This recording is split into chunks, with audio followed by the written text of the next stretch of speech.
con una tragedia que nos enluta, yo creo que al mundo entero, pero también poseedora de grandes reflexiones para el momento, ¿no? Primero, el vivir el presente, el aquí y el ahora del que nos hablaba la profesora Marisol.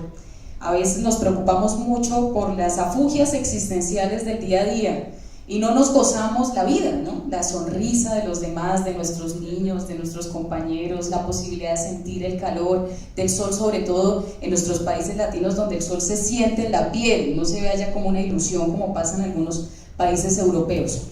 Y eso tiene que servirnos también como elemento importante para este tema hermoso que nos convoca hoy. Yo quiero darle las gracias a la profesora Marisol, quien ha tenido la generosidad de invitarme a ser parte de este equipo, porque es un proyecto, es obviamente un trabajo, un trasegar, como ella bien ha explicado, histórico, pero me permite como ser humano y como profesional ser más humana. Y creo que de las cosas más lindas de la vida en el mundo laboral, profesional de un ser humano es tener esa fortuna de trabajar en proyectos, en espacios, en posibilidades que nos permitan ser mejores humanos, más sensibles. Y creo que soy una persona muy bendecida en ese sentido. Cada cosa que la vida me permite, que el universo me permite ser más humana. Y aquí hay una oportunidad precisamente para hablar de eso, y de la propuesta metodológica. Cuando nos hablan del método, de pronto nos parece una cosa un poco técnica, un poco dura, pero vamos a ver esto cómo comulga con las palabras que el profesor Carlos Miñana nos ha expresado de tan buen recibo en el auditorio, y también con toda la iniciativa que ha tenido la Secretaría de Educación del Distrito. Como ustedes saben, en el Plan de Desarrollo Bogotá Mejor para Todos hay un artículo específico que habla de un programa de educación inclusiva para Bogotá. Es decir, que además de todo ese acervo jurisprudencial, normativo, tratados, normas políticas, en fin, hay una disposición en este Plan de Desarrollo vigente para encauzarnos, para enrutarnos en ese camino.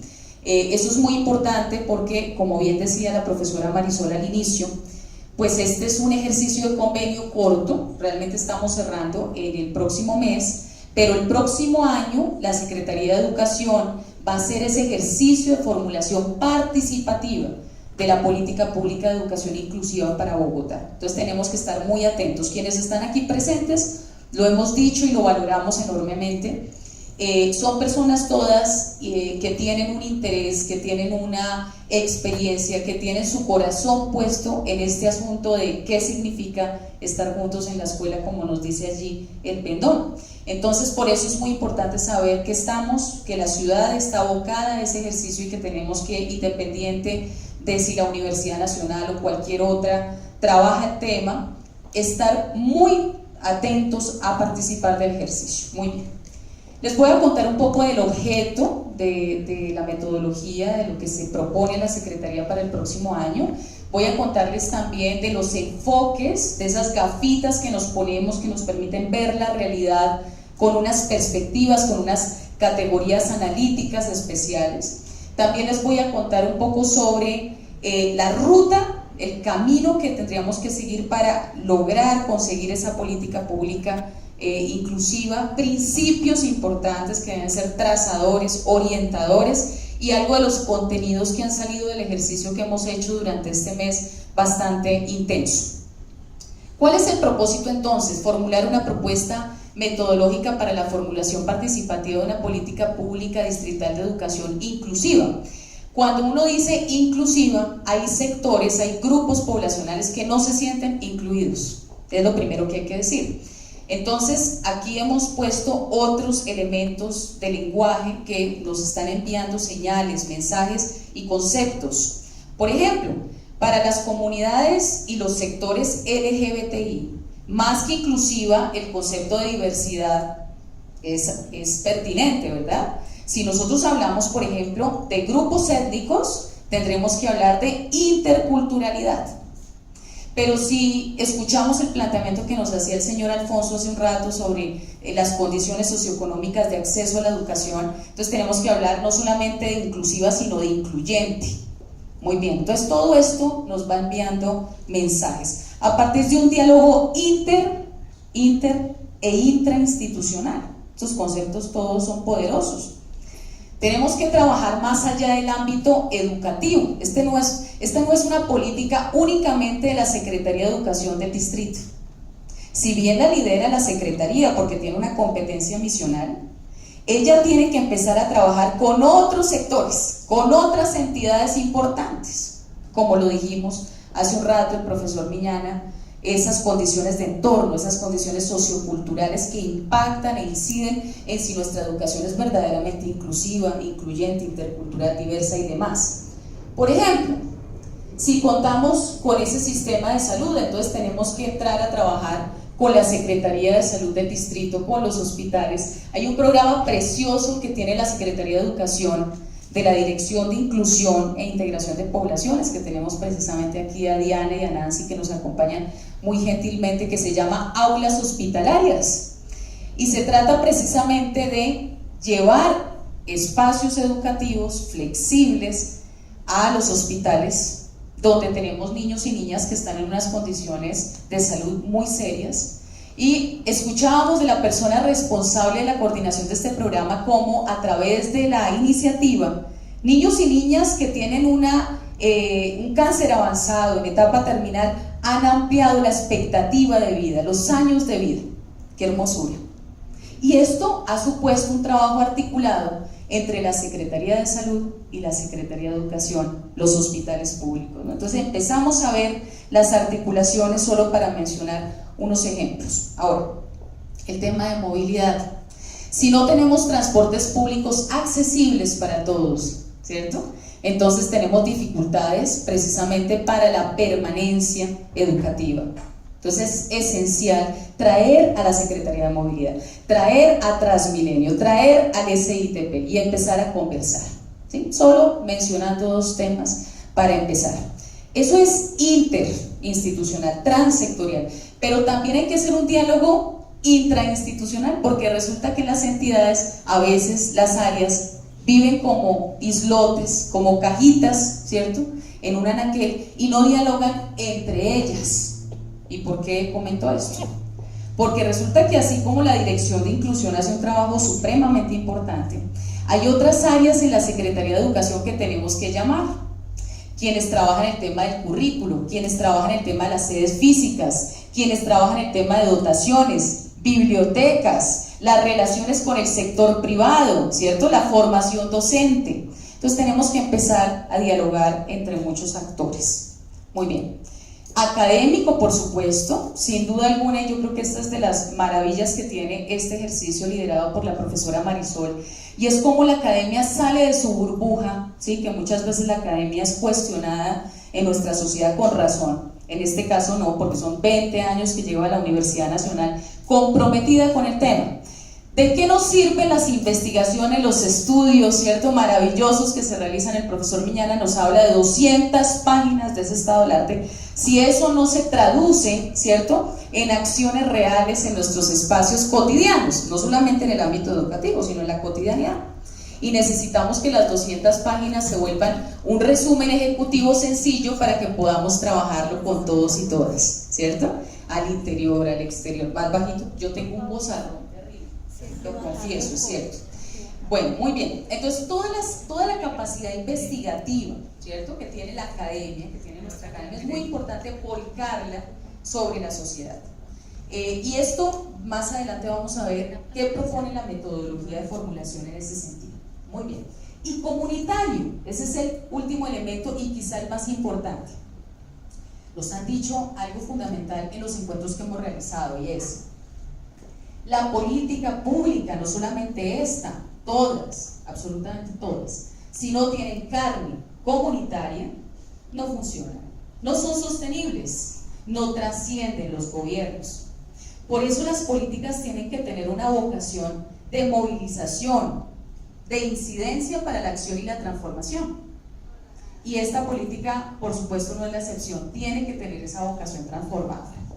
Y esto tiene que ver con trabajar con la gente, darle voz, protagonismo a quienes están viviendo el día a día en su carne, en su ser, en sus afectos, lo que significa la exclusión, la segregación, la discriminación.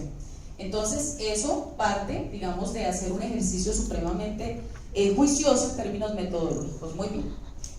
Aquí tenemos algunos de los encuentros que nos llevaron a esta propuesta metodológica. Entonces, hicimos 2 encuentros distritales, comunitarios, importantes, el 12 y el 19 de noviembre, con presencia de varios de los que están aquí presentes y otros muchos más, de comunidades diversas. Entonces tuvimos la oportunidad de contar con personas con discapacidad, grupos étnicos, hombres y mujeres, sectores LGBTI, víctimas del conflicto armado, el desplazamiento, el proceso de reinserción, es decir, una gran diversidad, cómo es nuestra sociedad, cómo debe ser siempre. Y tuvimos un diálogo supremamente productivo con el equipo de servidoras públicas de la Dirección de Inclusión de la Secretaría de Educación. Fue fabuloso. De esto hay ayudas de memoria sistematizadas que están al acceso de todos y todas, por supuesto, pues ni más faltaba. Son información pública que es además valioso que ustedes tengan y conozcan, porque de verdad contienen elementos sumamente relevantes. 2 mesas de trabajo, una con academia, organismos internacionales y organizaciones sociales, y una con servidores públicos, pero ya no de la Secretaría, sino de otras entidades distritales y locales, donde nos acompañaron además varios de los directores locales de educación, los famosos DILES, y nos acompañaron otras muchas entidades maravillosas que están llamadas a este ejercicio, que es sumamente importante, como justamente la Secretaría de Salud, estuvo la gente del IDRD, estuvo la gente del IDIPRON, que es muy importante, Integración Social también nos acompañó, bueno, varias entidades que estuvieron presentes. Vamos. Unos documentos centrales importantes de base para la construcción de la política. Entonces, el primer documento que quisiéramos mencionar es un documento orientador del Gobierno Nacional, del Ministerio de Educación, que se denomina Documento Base de Política de Educación Inclusiva, fruto de un convenio que hiciera la Fundación Empresarios por la Educación y Saldarriaga Concha, y que tuvo la orientación conceptual y metodológica de la UNESCO. Es un documento largo, importante, que tiene además un componente metodológico fuerte, sólido, y que también le recomendamos a todos y todas ustedes que lo conozcan. Por supuesto, está al acceso de todos. Lo segundo es hacer un reconocimiento público, un ejercicio que yo considero muy valioso, que hizo el equipo de la Dirección de Inclusión e Integración de Poblaciones de la Secretaría de Educación, que se denomina Lineamientos Conceptuales y Operativos de esta dirección dentro de la Secretaría, justamente, que incluye el tema de los enfoques, la ruta metodológica que se sugiere para trabajar el tema de inclusión en los espacios educativos, en la adopción de políticas públicas, en la adopción de normativas. Ese es un documento extraordinario, está actualizado a enero de este año, pero entiendo que fue fruto de un trabajo que han hecho las funcionarias de muchos años.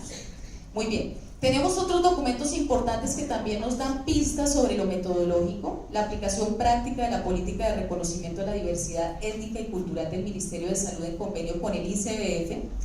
Vale la pena desde ya decirles que dentro de los actores institucionales no solamente están contemplados los distritales y los locales, sino también los nacionales. Si nosotros no tenemos en cuenta esos derroteros, esas políticas nacionales que a veces son un poco aplastantes porque no son sometidas a los procesos de participación tan fuertes como tenemos en las entidades territoriales, pues no hacemos nada. Entonces necesariamente tenemos que recurrir, ¿cierto? Y tenemos que dialogar con el Ministerio de Educación, con el Ministerio de Salud, con el ICBF, con el Departamento Administrativo de la Prosperidad Social, ¿cierto? Varias entidades, incluso la Alta Consejería para las Víctimas y la Reintegración, la Oficina del Alto Comisionado para la Paz. Si hay un tema hermoso que nos da posibilidades de trabajar en la construcción de la paz y en el posconflicto, es este tema. Entonces estamos, ¿cierto?, en el momento propicio para hablar. Finalmente, resultados de evaluación en experiencias en educación propia, que es unas memorias de trabajo de etnoeducación del Ministerio de Educación Nacional y la Universidad Nacional de Colombia. Sigamos bajando. Muy bien, ahora tenemos el tema de los enfoques. Entonces, muy bien. Aquí lo que hemos tratado de hacer es sintetizar cuáles deben ser esas miradas, esas categorías analíticas fundamentales que deben permear el trabajo metodológico. Y en esto coincidimos con la Secretaría de Educación y la Dirección de Inclusión e integración de poblaciones. Ahora, le hemos incluido algunas otras que no están en el documento. Pero en lo fundamental, el enfoque de derechos, con énfasis en los derechos a la educación. No olvidemos que esto tiene un marco de actuación constitucional importante, y es precisamente lo que tienen los derechos fundamentales en Colombia y los derechos sociales, económicos y culturales. Lo primero que hay que decir es que hablar de metodología y hablar de esta política pública de educación inclusiva parte de reconocer que nuestra Constitución nos habla de ese respeto y ese reconocimiento por la diversidad. No es un problema la diversidad a la luz del Estado Social y Democrático de Derecho de la Constitución del 91, por el contrario, es sinónimo de riqueza, es sinónimo de un enorme valor del que todos tenemos por supuesto que aprender, porque nos estamos perdiendo de talentos, de capacidades, de personas, de experiencias maravillosas en ese ejercicio de exclusión. Muy bien, entonces tenemos los derechos de los niños y las niñas en nuestro artículo 44 de la Constitución, por supuesto que hay que mencionarlo. Tenemos los derechos de equidad de género en el artículo 43, que nos habla de la igualdad de oportunidades entre hombres y mujeres. Eso, cuando vino todo este tema coyuntural de la confusión de la ideología de género, mal llamada, pues seguramente habría que aclararle a muchas de las personas que tenían la confusión que ese enfoque de género, no ideología de género, está desde nuestra Constitución del 91, que no era nuevo, que no era una pretensión vinculada al acuerdo de paz, ¿cierto? Que es parte de la columna vertebral de nuestra Constitución. Y como dijo alguien muy famoso, ¿no?, que había que purgar los acuerdos de paz de toda ideología de género. Pues imagínense ustedes las repercusiones de ese planteamiento y el cuestionamiento a nuestra Carta Política del 91. Muy bien. Tenemos también los derechos precisamente de los jóvenes, que están también en esa Constitución del 91. Tenemos el reconocimiento, en el artículo 45, tenemos el reconocimiento a las personas con discapacidad en el artículo 47, y tenemos finalmente el artículo 67, que nos habla del derecho a la educación, y nos habla de una función social, y nos habla de una corresponsabilidad entre el Estado, la sociedad y la familia, que a veces se nos olvida. Esto no es un problema únicamente de la escuela, de las instituciones educativas, de la comunidad educativa. Es realmente una tarea, una labor corresponsable entre el Estado, la sociedad y la familia. Muy bien, entonces el enfoque de derechos pone énfasis en educación. El enfoque diferencial, ¿sí?, toda esta situación que nos ha llevado justamente, y fruto de las reflexiones valiosas que ustedes hicieron hace un rato en torno a las palabras del profesor Millán, la atención diferencial, entender que las personas, cada una en su universo de necesidades, de condiciones, de contextos, como decía mi señora que se me escapa ahorita el nombre, los contextos, las realidades, influyen y caracterizan a las poblaciones y nos mandan mensajes de cómo el espacio educativo, el sistema educativo y la sociedad completa tienen que adecuarse y responder a ellas. Tercer enfoque, género y orientación sexual. El cuarto, interculturalidad. El quinto, enfoque territorial, y aquí es bueno hacer una alusión muy breve a que además de esas 20 localidades que conforman nuestra ciudad capital, tenemos una conformación de 70% de nuestro territorio rural, que es algo que a veces desconocemos en la adopción de políticas públicas. El 70% de Bogotá es rural, y no solamente se construye en clave de barrios y UPZs, sino también de veredas, ¿cierto?, de UPRs, las famosas unidades de planeamiento rural, que a veces descuidamos, y que allí no construimos en ocasiones la famosa educación inclusiva, incluyente, ¿no? Entonces allí hay que trabajar. Interseccionalidad, esas miradas diversas de todas las posibles discriminaciones y exclusiones que puede vivir un solo sujeto. Es distinto ser personas mestizas, de clases medias, con oportunidades educativas en la ciudad de Bogotá, a ser una persona afrodescendiente, afrocolombiana, en condición de desplazamiento, de orientación sexual diversa, ¿cierto? Todas esas condiciones y características de la persona humana que son válidas, que son respetuosas, ¿cierto?, que son posibles, se convierten en óbice y en argumento para ser discriminados, y necesitan de un análisis múltiple